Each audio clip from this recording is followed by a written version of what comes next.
would say you're pretty familiar with feng shui? How many? How many of you would say not so familiar with feng shui? How many of you saying, I'm not sure where to raise my hand? Anybody? Okay, well, you know what? I'd like to get a volunteer because, this is participatory. And 20 minutes to talk to you is not what I usually do so I'm going to go to my comfort zone. So is there anybody here who really likes scribing? You don't have to write everything. Okay, come on.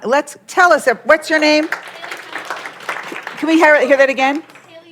Haley. So Haley, could you just grab a marker, and if we need to agree on any important words, kind of in the spirit of my colleague Roger Schwartz, we like to agree on what important words mean. So feng shui, that would be a good thing to agree on because, just want to make sure. So feng shui, F-E-N-G, I think I can advance the slide. So feng shui means, does anybody know what it means? Wind and water. Facilitation. We all know what that means, to make easy, right? That's why we're all here, because people hire us to make things easy. Well, I would say, the runaway slides, I would say that why is it that people crave community, but they hate meetings? You ever notice that? That's why they hire us. I think that tension is really where facilitation meets feng shui, because there are inevitable blocks in these meetings that we facilitate, and our job is really not to bring more stuff into the room, but how do we clear the way? How do we get rid of those blocks? Or whether they're in the living room or in the meeting room, how do we deal with those elephants? Well, the complexity that we all deal with, and each one of us is dealing with complexity in a different way, regardless of what your context is or your meeting. This gathering of people, even if you just look at one table, or even if you just look at yourself, there's lots of complexity, and yet we're called upon to bring some sensibility, productivity to that space. And that is where I believe facilitation meets feng shui. Now, many people are probably thinking, I suspect, because I've had this conversation before, that I'm talking about how you arrange furniture in a room. Because the practice of feng shui does have to do with creating harmony in space as a result of the arrangement of furniture. And for those of you who've ever facilitated a room with poles that are blocking your view of other people, or those really beautiful stone walls that you cannot put a piece of sticky paper on, or maybe it's the fact that you're facilitating in a room that's actually a storage closet that has a lot of old furniture that, okay, nobody's done some work with government here, but you get the idea. That's significant, but what I want to talk to you about is energy. Now, the energy, yes, it's the energy of a dynamic conversation. It's the energy of people scribing excitedly or finding out that they can draw an image. But the energy that I'm talking about is when you're sitting at a traffic light and you're minding your own business and you just have this feeling that somebody is looking at you. And you turn to the left and it's either some weird person or a kid in the back seat, and they are looking at you, and then they get busted and they look away. Your peripheral vision is not that good, and yet we do get this sense. So what I want to remind you of is there are things that are going on around us all the time that we can't really see. We don't really know what it is, but we know that it's there. The Hindus talk about prana. The Jews talk about ruach, and the Taoists talk about qi. And that's what that is a symbol for. Is there anybody who can read that in this room? I think it's qi. No, I'm pretty sure it's qi.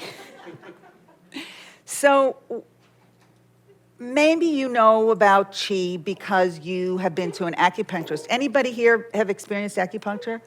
Yeah. And how many of you would never in a million? Okay, we're not going there.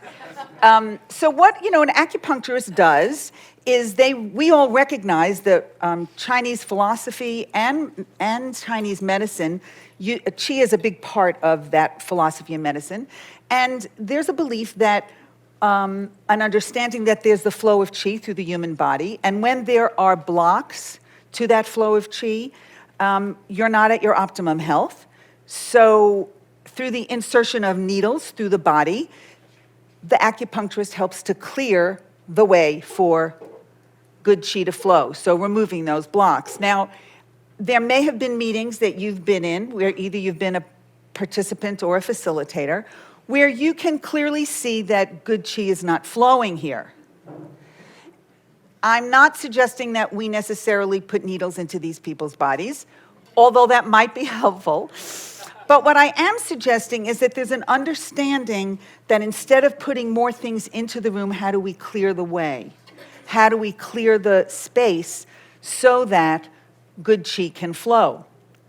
Well, this session is really about the integration of three areas, part of which I've already introduced. The one is the metaphysical, the metaphorical, and the practical. So metaphysical, actually, I believe Aristotle originated that concept. Meta is beyond, physical is physics. So the metaphysical is that stuff that's beyond science. So that's sort of like the feng shui stuff that you say, well, does it really work? And what's that really about? Why is it that people in Hong Kong pay thousands of dollars? People bring feng shui people. I'm not a feng shui master. I don't claim to be one or play one on TV. But the notion that there's something else there that we don't understand. The metaphor is how you take a symbol or a context or a word and use it for something else to help enlighten it. How many of you have used metaphor in facilitation or training? And the practical is, okay, I'm here at this conference all day. How am I going to apply what I learn? How does this all fit into my practice as a facilitator? Well, this symbol is at the core of feng shui. What's this symbol? Anybody? Yin-yang. It's the yin-yang. And what is yin-yang about? Anybody want to throw out? What's yin-yang about? Balance. It's about balance, duality, and the integration of opposites. The integration of opposites. I want to suggest that the real interesting thing about this symbol is that line that goes in between the two, because it's a dance between the seen and the unseen. It's a dance between the known and the unknown. And that's what we do in our meetings. There are things that lots of people know, and there's things that lots of people don't know. And what are we doing in our meetings? We're moving from the unknown to the known. And if you're not getting to something that people know at the other side, then there was no chi, and people were napping. So how does this all relate to feng shui and the practice of feng shui? Anybody familiar with this symbol or this word, the bagua? What's the bagua? Anybody want to throw out a definition? Like the area of your life. It's related to area. It's a map. And if you practice feng shui, you would take this energy map, it's referred to, and lay it over a space, a room, lay it over a plot of land for siting a purchase of a home. And each one of these areas, they come from, they're trigrams, actually. They come from Taoist background, the I Ching. If you were a child of the 60s, you might have a copy that's just like this. And each area of this map responds to a different part of your life. Those areas, if carefully nurtured, if good chi is flowing to all of those areas, then you will have healthy, harmonious experiences related to those areas. Well, what does this have to do with a meeting if you're not arranging furniture this way? Well, I would suggest that each one of these areas relates to an aspect of our role as a facilitator. Because for me, when I facilitate a meeting, that meeting takes on a life of its own. This gathering is a life. And there's a path and a process that's involved in this meeting. Now, my suggestion is that we realize that every meeting we hold has some kind of sequence related to it, some kind of path, some kind of journey. And while it's not the career of an individual, it's the career of that group. It's what has come before it, what's going after it. It's the processes that you choose in the meeting, a sequence of events. It's the events within those events. So a recognition that there's a path. The next aspect in the bagua that talks about inner knowledge, when we think about knowledge, how does that apply? How does that metaphor apply to us in meetings? Well, clearly there's information that we all need. There's information that I need when I sit down with a client, you know, where, when, who, what, why, all that kind of interview information when we collaborate with clients. And then, of course, there's what information do they need? What kind of information, what kind of pre-work do they need? So really being sensitive to that objective, the what, the data. This next section is about, sometimes it's referred to as family, it's referred to as ancestors. And when I think about the relationship of family and ancestors and history for a meeting, it really helps us understand that there is wisdom that has come before us. If those of you who've done strategic planning and sit with a group and say, how do we look back before we look forward, or looking back in order to look forward? How do we recognize that when you walk into a room and somebody's worked for that company for 20 years versus someone who got there 20 minutes ago, how do we honor that context? So that's that wisdom component that then feeds into the obvious abundance section. We talk about abundance in one's life. If we are not helping our organizations, our groups, our teams, our meetings move towards some deliverable, some objective, some bigger picture, then we're not serving them. We all know this is the bottom line. Now, recognition. This one you might think is related to the person, people call these people by various names.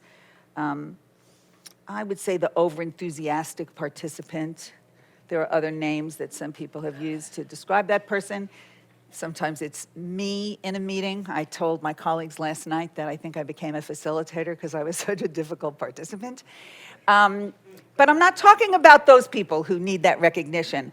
I'm talking about the big picture and the recognition that the group gets. In other words, what's the point of this meeting? What kind of documentation is going to be produced? How are you going to put wheels on what people are doing in that meeting and drive it out the door? And who's going to drive it? And then there's my favorite one, relationships. Now, sometimes in the bagua, they refer to this area as marriage. And while there may be some, I don't know about the meetings you're facilitating, there could be lots of romance that could occur. And they're very, very kinesthetic and exciting groups. But what we're really talking about here is this whole idea of participation. It's the reason why people hire us instead of a parliamentarian. The engagement and investment of people in an organization is critical in order for what goes out the door becoming part of the organization or the team. Creativity, we saw a lot of that in the experience that we just went through this morning. I think that we are now pressured more than ever before to discover ways to unleash the creativity of our participants in order to push for innovation. And the way in which you unleash that creativity could be through colored markers, and could be through music, and could be through play. But what's important is to recognize that there is the experiential and rational aim in that group. How are people going to be different as a result of their experience with you? And how are you designing meetings both for the rational as well as the experiential? And then, of course, last but not least, is this area that they refer to as companions or travelers. And I think about how every meeting needs champions, companions, fellow travelers. And I think that so do we. How do we leverage the learning, the insights, the fears, and the excitement that we have here today with one another? How do we recognize that we are fellow travelers? And what's at the bottom line of what we're trying to accomplish?